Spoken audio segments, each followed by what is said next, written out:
I want to go to your brother, the governor of Marsabit now, and ask a question about the private sector, if I may. Because we know that even with the best will in the world, national resources are limited, right? We know that if a dam is going to cost 2 billion shillings, we know that the entire national budget of Kenya is only 4.5 trillion shillings. So you could do, what, 2,000 dams, but you wouldn't have any money for anything else, right? So we know that the development resources are going to have to come also from the private sector. I'm just wondering, Mheshimiwa, whether from your perspective as governor in Marsabit, do you see a way that the private sector, Kenyan private sector or the international private sector, can play a role here? Is there a way for them to make money while doing good?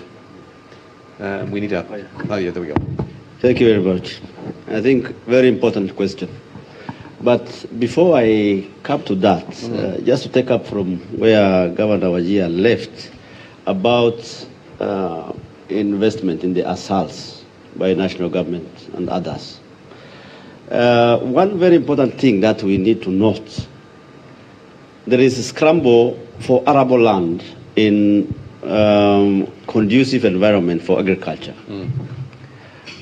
Already there is not enough land. But you know, we are talking of 80%, which has got fertile soils, very fertile soils. If only water is provided, this part of the country is able to feed the whole nation. We don't have to think about importing any agricultural produce, only if we have sufficient water for agriculture. I just wanted to make that point clear. About private partnership. Very important, and that is the way to go. Of course, it is foolhardy to expect that national government alone can be able to do everything.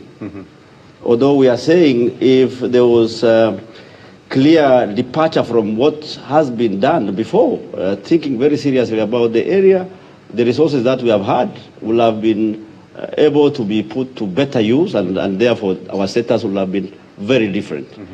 The program by His Excellency the President, whereby he's talking of dams all over, and I have seen the list in northern Kenya. If only that is implemented, right, that will do great service to this region.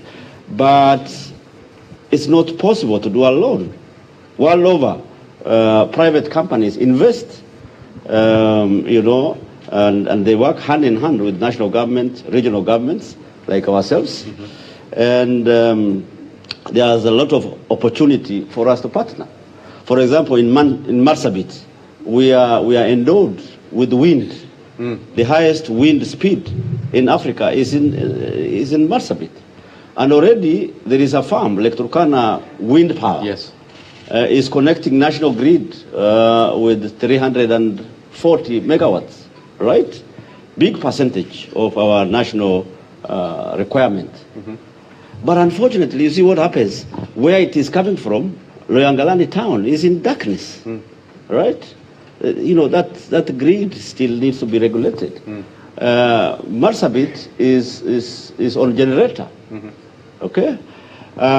So there is a big opportunity for us to partner with the private investors. There is need for us to do resource mapping in the whole of the ASALs.